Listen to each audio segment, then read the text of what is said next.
learn, build, dominate tech.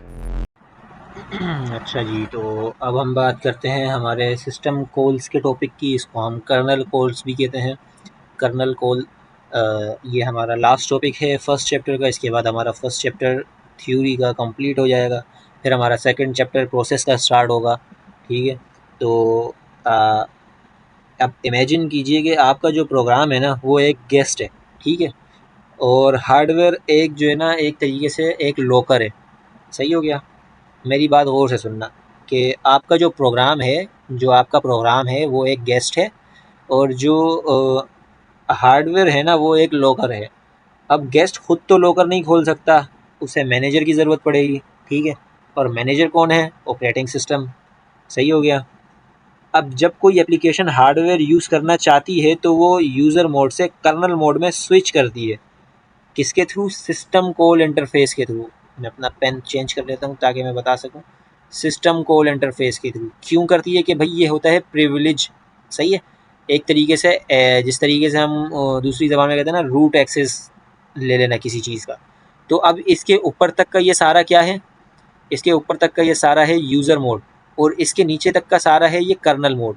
ये चीज़ मैं यहाँ पे भी मेरे ख्याल से बताना भूल गया कि प्रोटेक्शन में हमारे पास दो मोड्स होते हैं, यूज़र मोड और कर्नल मोड। यूज़र मोड में आप जो है बेसिक फंक्शनलिटी कर सकते हो यूज़र की जो होती हैं वो।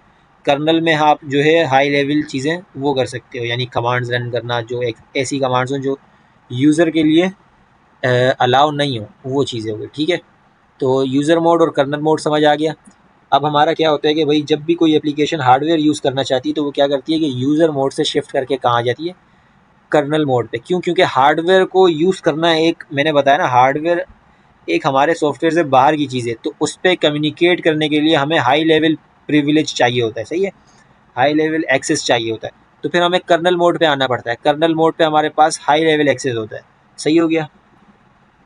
अब मज़े की बात यह है कि ओएस जो है ना वो हर चीज़ का रिकॉर्ड एक टेबल की फॉर्म में सेव करता है। ये नज़र आ रहा है? इसको क्यू भी कह सकते हैं, इसको आप स्टैक कह दो, इसको आप अपनी ज़बान में जो कहना चाहो। तो ओएस क्या करता है? वो हर चीज़ का रिकॉर्ड इसके अंदर रखता है, और वो हर सर्विस का जो है ना एक कोड वर्ड होता है जो वो सेव रखता है अपने पास। जिस तरीके से यहाँ मैंने पॉइंट किया हुआ है 15 का, कि भाई 15 किसका कोड वर्ड है? To write something. यानी अब जब भी ऑपरेटिंग सिस्टम को हार्डवेयर के अंदर या फिर कहीं पर भी सॉफ्टवेयर के अंदर किसी भी चीज़ को राइट करवाना होगा तो वो कोड वर्ड यूज़ करेगा 15।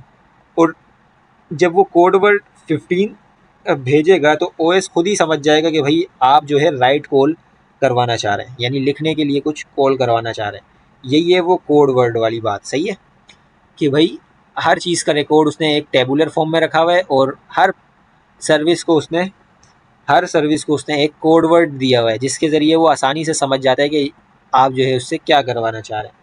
सही हो गया? यहाँ तक बात समझ आ गई कि सिस्टम कॉल्स क्या होती हैं, कर्नल कॉल्स क्या होती हैं। कि जब भी हमें हाई प्रिविलेज या फिर जो है हाई लेवल एक्सेस चाहिए होता है तो हम यूज़र मोड से शिफ्ट करके जाते हैं कर्नल मोड पे, क्योंकि कर्नल मोड पे हमारे पास एक्सेस लेवल ज़्यादा होता है।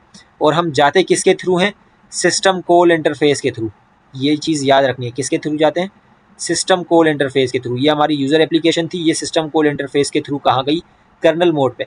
कर्नल मोड पे जाने के बाद अगर मुझे कुछ लिखना था तो इसने एक कोड वर्ड भेजा 15 का। अब उसने अपने स्टैक में चेक किया, अब उसने कहा 15, तो 15 का मतलब क्या है? To write something. तो उसने क्या किया? ये टास्क परफॉर्म कर दिया, और फिर हो गया वो यहाँ से वापस अपने यूज़र एप्लीकेशन की तरफ रिटर्न। सही हो गया? ये थी हमारी सिस्टम कॉल्स। अब इसकी कुछ टाइप्स हैं, टाइप्स देख लेते हैं जल्दी से। दो टाइप्स हैं सिस्टम कॉल्स की, एक है हमारे पास प्रोसेस कंट्रोल, और एक है हमारे पास फाइल मैनेजमेंट। फाइल मैनेजमेंट बार बार आ रहा है। तकरीबन चीज़ें, तकरीबन कॉन्सेप्ट इसमें बार बार रिपीट होंगे। आपने देखा होगा कि मैंने मैनेजर का वर्ड भी काफ़ी बार यूज़ किया है, मैंने सिक्योरिटी का वर्ड भी काफ़ी बार यूज़ किया है, प्रोटेक्शन का वर्ड काफ़ी बार, रिसोर्स एलोकेशन, इवन सबसे पहला टॉपिक रिसोर्स एलोकेशन था, और अब फिर आ गया ये। तो ये चीज़ें बार बार रिपीट होंगी, एक बार अगर सही से समझ ली तो ज़िंदगी आसान। तो अब देखें हमारे पास टाइप्स ऑफ सिस्टम कॉल्स में दो टाइप्स हैं, एक है प्रोसेस कंट्रोल और एक है फाइल मैनेजमेंट। सही हो गया? अब प्रोसेस कंट्रोल में हमारे पास क्या होता है कि प्रोसेस को कंट्रोल करना है, किसी भी प्रोसेस को किस तरीके से कंट्रोल करेंगे हम। तो ये सिस्टम को हम इन 4 कॉल्स के थ्रू प्रोसेस को हम कंट्रोल कर सकते हैं। अब ये चारों करती क्या है ये हमें समझना है। सही हो गया? अब जो फोर्क है ना, फोर्क क्या करती है कि एक चाइल्ड प्रोसेस को क्रिएट कर देती है। क्या करती है, एक पेरेंट प्रोसेस से चाइल्ड प्रोसेस क्रिएट करती है, यानी एक नया प्रोसेस क्रिएट करती है, आसान अल्फाज में अगर मैं कहूँ तो। सही हो गया, एक नया प्रोसेस क्रिएट करती है। 4 एग्जिट की कमांड क्या करती है, नाम से थोड़ा पता चल रहा होगा, execute this loads a new program. सही हो गया, into your memory of a current process. अब ये क्या करेगी, एक जो आपकी करंट प्रोसेस की मेमोरी है ना, उसके अंदर एक नया प्रोग्राम को लोड करेगी। अब एबॉर्ट क्या करती है, नाम से पता चल रहा है, इमरजेंसी स्टॉप के तौर पे काम करती है कि जब भी आपको टर्मिनेट करना हो किसी प्रोसेस को, इमीडिएटली आप क्या करोगे, एबॉर्ट की कमांड को नहीं, एबॉर्ट सिस्टम कॉल के थ्रू रन करवा दोगे। फिर एग्जिट क्या करता है, हमारे पास एक तरीके का क्लीन फिनिश होता है कि जब भी कोई प्रोसेस ऑपरेटिंग सिस्टम को ये बता दे कि वो कंप्लीट हो चुका है, तो वो क्या करता है, फिर हम एग्जिट की कमांड चला देते हैं। इससे क्या होता है कि हमारा प्रोसेस जो है ना, ऑपरेटिंग सिस्टम को ये बता देता है कि भाई मैं कंप्लीट हो चुका हूँ, और जो मेरी मेमोरी है ना, वो आप रिलीज़ कर सकते हो। यानी कि जो भी मैंने यहाँ पे बताया था ना, जो भी प्रोसेस चलेगा वो कुछ ना कुछ मेमोरी को कवर करेगा। अब फॉर सपोज प्रोसेस 1 नाम से मेरे पास प्रोसेस चल रहा था, क्या लिख दिया ये मैंने, मैं कलर कर देता हूँ, चलो ये बेहतर रहेगा। ये प्रोसेस 1 है, सही है, यहाँ पे भी आया, यहाँ पे भी आया, और हमारा ये जगह खाली नहीं थी तो एक ये जगह ले ली। सही है, ये हमारा प्रोसेस 1 आ गया, ये सपोज करवा रहा हूँ मैं। अब जब प्रोसेस 1 कंप्लीट हो चुका है तो मैंने एग्जिट की कमांड चला दी। सही है, प्रोसेस 1 कंप्लीट हो गया। अब वो ऑपरेटिंग सिस्टम को क्या बताएगा कि भाई मैं कंप्लीट हो चुका हूँ, और जो मेरी ये जगह थी ना, एक ये वाली जगह और ये वाली जगह है, ये आप रिलीज़ कर सकते हो ताकि नया प्रोसेस जो आए उसको जगह मिल सके। तो ये होती है हमारी एग्जिट की कमांड के थ्रू। सही है, अब आते हैं हमारा फाइल मैनेजमेंट, जो कि हमारा दूसरा सिस्टम कॉल्स की टाइप है। ये बहुत ईजी लिखी हुई है, रीड, राइट, क्रिएट, डिलीट। सबको पता है कि भाई रीड मीन्स फाइल को रीड करना, फिर फाइल को राइट करना, क्रिएट करना, डिलीट करना। सही हो गया। अब एक बार फिर से मैं रिपीट करवा देता हूँ, प्रोसेस कंट्रोल क्या होता है। प्रोसेस कंट्रोल की सबसे जो इम्पोर्टेंट, सबसे मेन चीज़ जो है वो है फॉर।